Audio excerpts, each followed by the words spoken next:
Last time then we just started chapter 7 on functions, limits and continuity, and we started by revising what a function was, restriction of a function to a subset, the image of a set under the function, the image of the whole function, in other words, the image of the whole of the domain under the function. We looked at a quick reminder of functions of one variable, functions of several variables. We had polar coordinates, a random function I wrote down from r to the fourth to r cubed. And that's the setting we're now going to be looking at. Here, to start with here, we'll suppose you've got a function defined on the real numbers but taking values in r to the l. Well, then each value f of x is a vector in r to the l, so it's got l coordinates, and so you can just rewrite. You can look at what the coordinates are, and if we call the first coordinate of f of x, we call it f1 of x, and the second coordinate of f of x, we call it f2 of x, up to the lth coordinate of f of x, we call it fl of x, then you get, starting from your function f, which takes values which are vectors, you get L functions, each of which takes real values. And they're just picking out the coordinates of the vector that f gave. So you now got L different real valued functions, f1 up to fl, one for each coordinate. So for example, with if f of x is equal to cos t, sin t, no,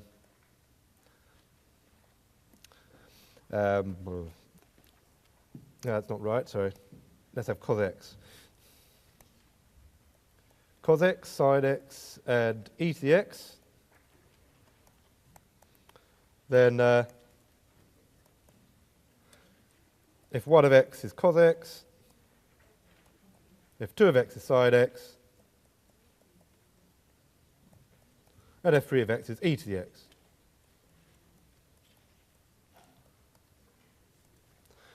So this is f from r to r cubed.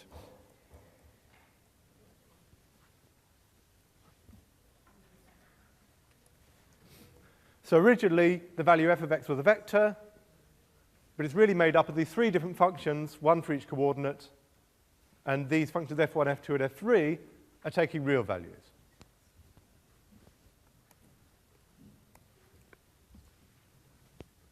So you can switch back and forth between these, and if you've got a really good understanding of functions that take real values, that really helps you to understand the functions that take vector values as well. So most of the time we're going to look at real valued functions because that will help us understand the general setting.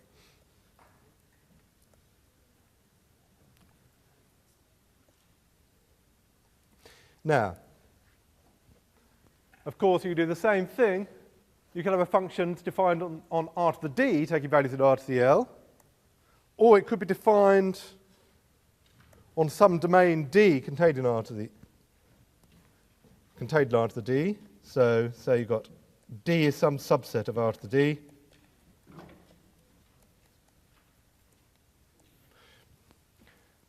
You can have a function defined on the whole of r to the d, taking values in r to the l, or it could be defined on some domain capital D in r to the d, which might not be the whole thing. Typically, it might be an open set if you're dealing with complex analysis or something like that. Or it might be a sequentially compact set if you want to be sure that continuous functions are bounded, things like that. So D is often a nice subset of r to the capital D is often a nice subset of r to the d that you want to work on where you're interested in particular functions. And so then you've got these L-tuples of real valued functions which tell you what your function really is. Now this time x is a vector, so it's bold x. But you've still got these L different functions, one for each coordinate. And notice, as it says, that these are now real valued functions. You're picking out the coordinates.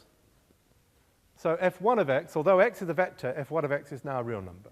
And f2 of x is now a real number, and so on. And the same for these g's. And for y in your domain, you can talk about g of y. It really doesn't matter which letters you use, of course, what your w variable is, as long as you're consistent within one piece of work. And you saw loads of examples in ACF and in calculus. You've seen polynomials, rational functions, exponential functions, log functions, trig functions. We're going to be assuming standard properties from last year of those functions. As I said in the last lecture, unfortunately, we haven't got time to go through and prove in gritty detail that all these functions do have the properties claimed of them. Now, in fact, from some of the stuff we do in this module, it's not too far away to prove some of these standard facts, but we won't have time to do them in gritty detail. So if you want to look in books to get the details of why the derivative of sine really is cos and things like that, and why the derivative of e to the x really is e to the x, then you can get that sort of stuff done properly and rigorously and formally in the books.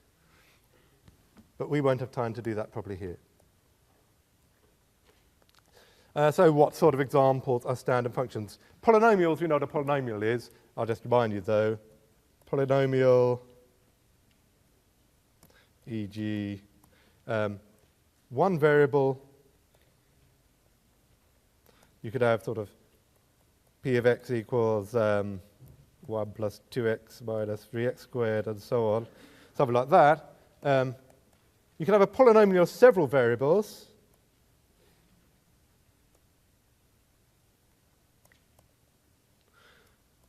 P of x, y, z could be sort of xy plus xz cubed minus 2. That'll do. That's a perfectly good polynomial of x, y, and z. Now, there's a very... people don't normally mention the fact there's a convention going on here. That's often regarded as the same as p of x, y, z. But actually, it's only a convention that these are regarded as the same things, because one should be regarded as a function of 3 variables, where each variable is a real number, and the second one should be regarded as a function of 1 variable, where the 1 variable is a vector. But nobody ever distinguishes them. So the extra pair of brackets is always ignored, and nobody ever thinks that these things are different. If you think they're different, then you can decide how many brackets you want to put in. But I'll be identifying these.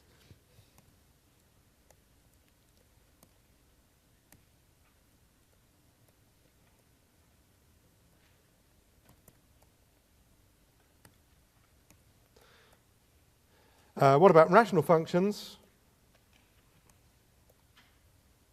Rational functions are quotients of polynomials.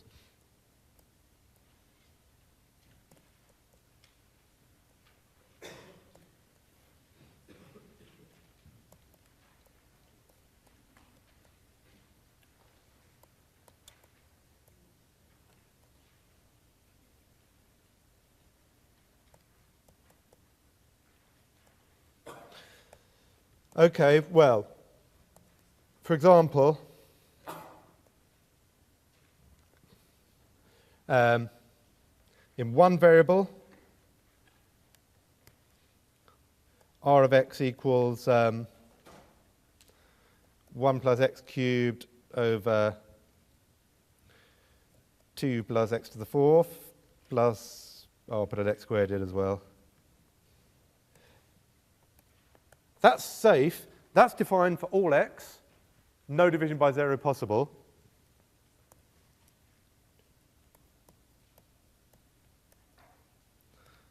This is OK for all x. Or you could have this another perfectly good rational function, 1 over 1 plus x. That's defined for x not equal to minus 1.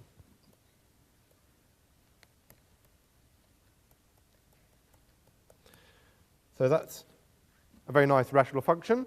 Several variables.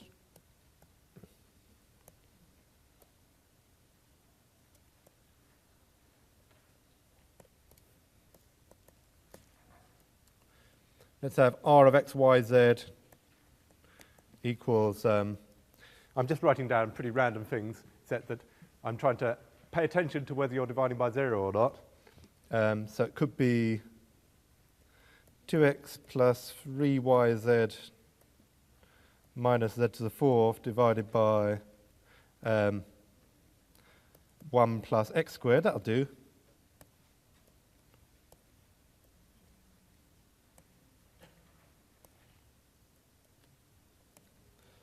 That's okay for all x, y, and z.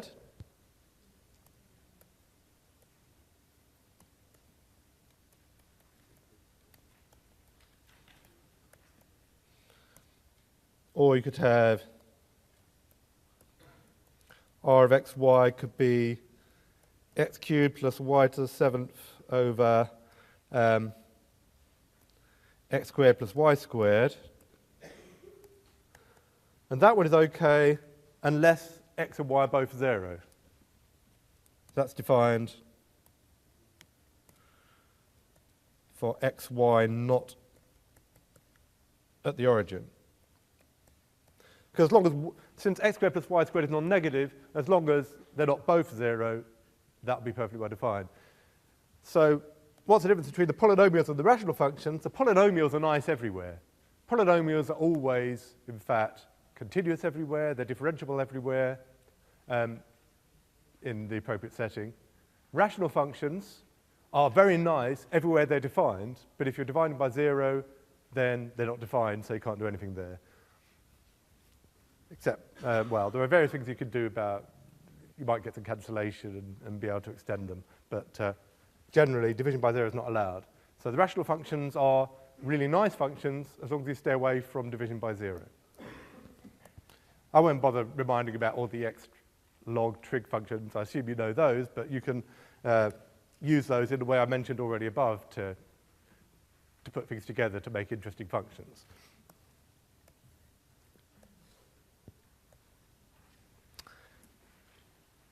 So we're assuming without proof that standard functions from calculus have got the properties claimed in calculus. So what are we assuming? We're assuming the continuity and, in chapter 10, differentiability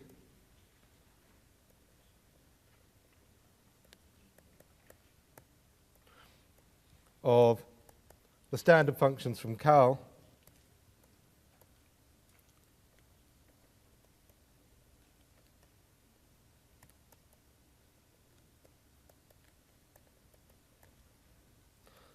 as mentioned above.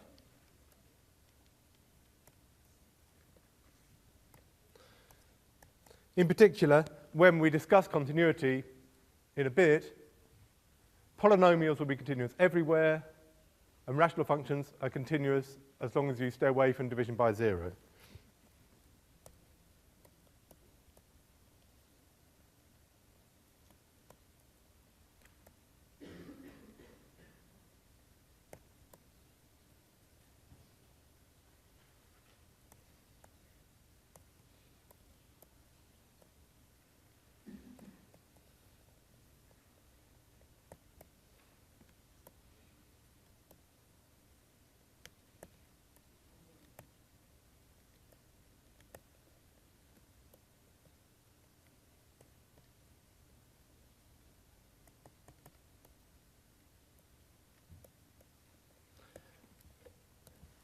You only ask about continuity at points where a function is defined. So if you do get to a division by 0 place, you don't say it's discontinuous there, you say it's not defined there.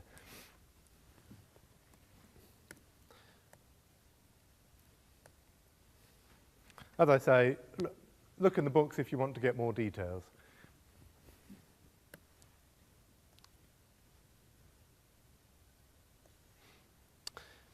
So what we're going to do now is we're going to go back and look at limits of continuity, but we're going to make it a bit more rigorous, because a lot of this stuff wasn't dealt with in full rigorous detail, perhaps, in calculus in first year. Maybe some of this is going to be revision.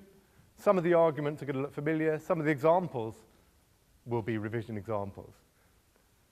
But then we'll push it a bit further, and we'll start to develop a bit more theory beyond that which you would have studied in calculus. So we start by revising limits of continuity for functions of one variable. What does this all mean? Well, let's start by thinking about a function that's defined on the real line, except possibly at one point. So we don't assume it's defined at this point A. Otherwise, it's defined and taking real values. And you ask, what does it mean to say that the limit as you approach A exists and is equal to L? Well, there's an epsilon delta definition, which is what I believe is the real definition, and then the definition in terms of sequences, which is equivalent to the epsilon delta definition. Now, if you want to see a lot more discussion of epsilon delta, you can look at my blog. I think it is important that you get to grips with epsilon delta, and we're going to have a good go at that in chapter 8. But for the moment, we're going to work with the sequence definition, because that makes life a bit easier when you're proving theory. So the idea is that you look at all possible sequences of real numbers, xn, where xn isn't allowed to be A, and you look at all possible sequences like that, but which do tend to A. So xn is going to be some sort of sequence of real numbers, none of which are A, but which does tend to A. So that gives you the idea that xn is approaching A. Well, if f has got a limit when you're approaching A, you hope that the values f of xn will approach that limit. So what is f of xn? F of xn is a sequence of values taken by the function, and you can ask, does that sequence have a limit? And we hope that that limit does exist, and it should be L.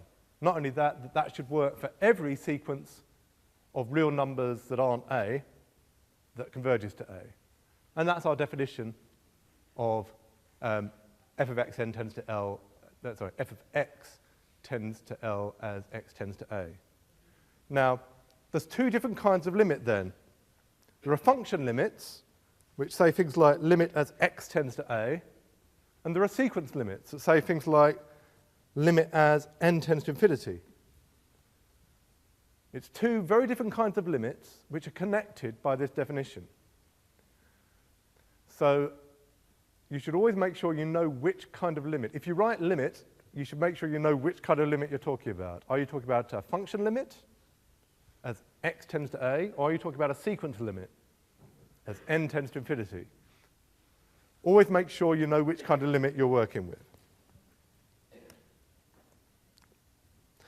So if you do know that the limit exists at equals L, then you can write limit x tends to A, f of x equals L. So that means two things. First of all, that the limit exists at all, and that the limit is L, because there are two other possibilities. To say that this is false, the negation of that is actually two cases. It's actually quite important. Note that not limit x tends to A, f of x equals L means two possibilities. Either the limit doesn't exist, or it does exist and the limit is not L.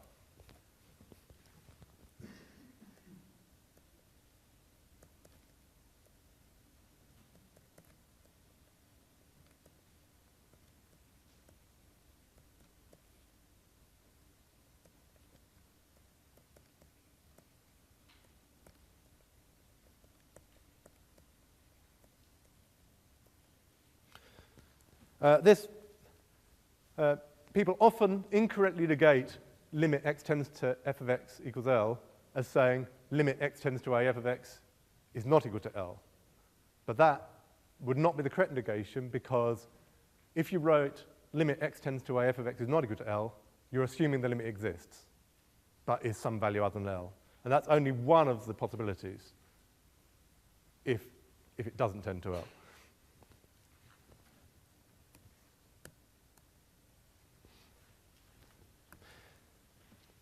F of A might not have been defined, and it was certainly irrelevant when investigating the limit. But if you want to investigate continuity, you do need to have a value F of A, and then you do need to know the value F of A, and the limit isn't just some random value L, it's got to be the value F takes at A.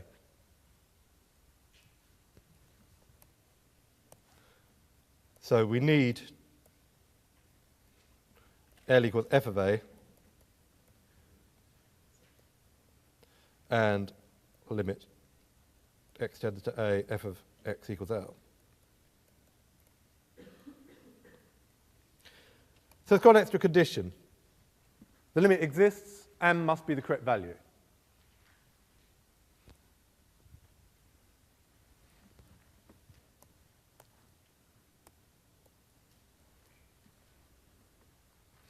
Perhaps I should have said that the other way around. Anyway, that'll do.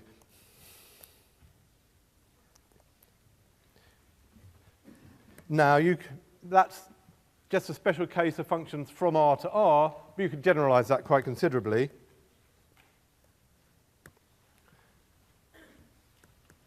And since we know all about sequences in R to the D and R to the L, we can now use exactly the same definition to give us what it means for function limits from R to the D to R to the L, or for continuity functions from R to the D to R to the L. So now we suppose we've got a function from R to the D to R to the L, and we just imitate the definition we had a moment ago.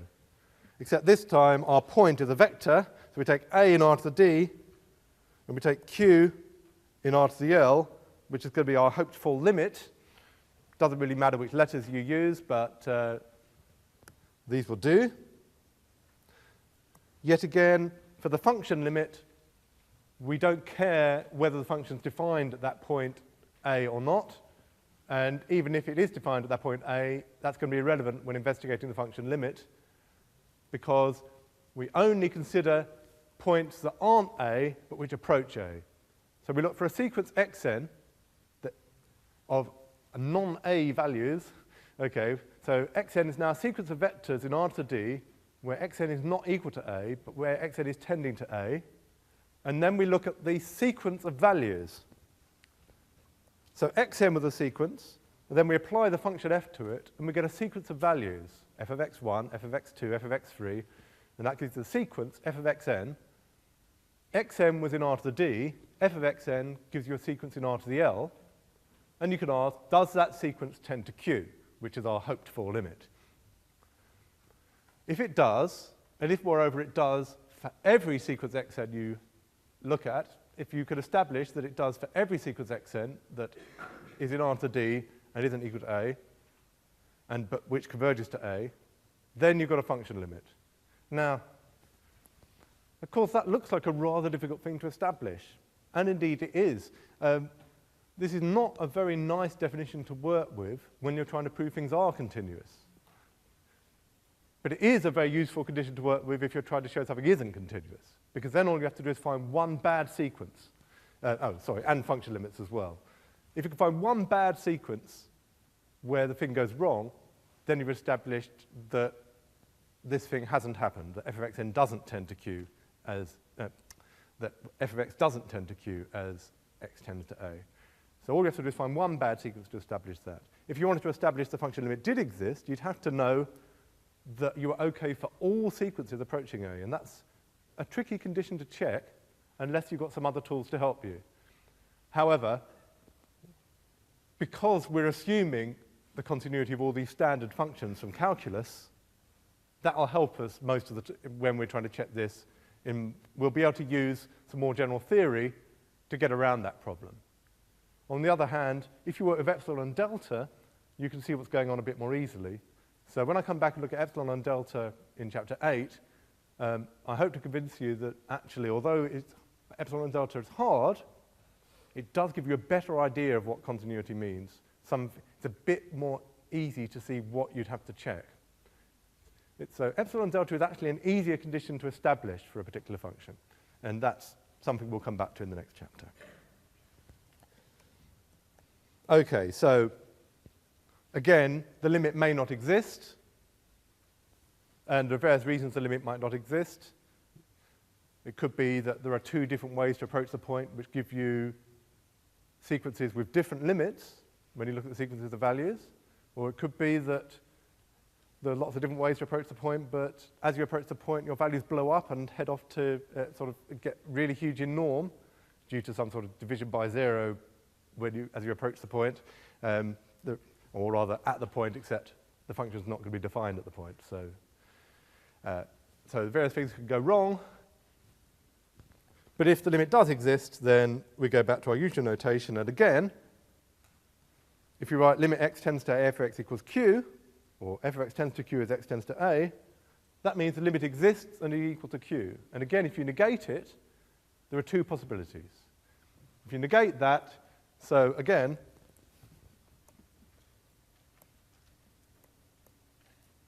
this always causes problems, so I think it's very important to know not limit x tends to a f of x equals q means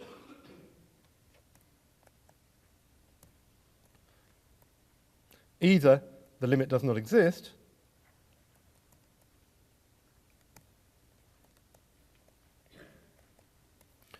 or the limit does exist but isn't q.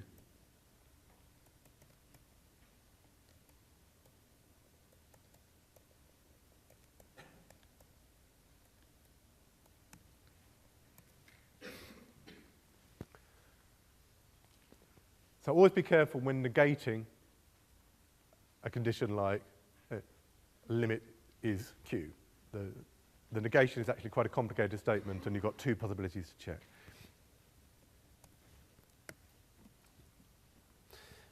However, it does also mean that there's at least one bad sequence.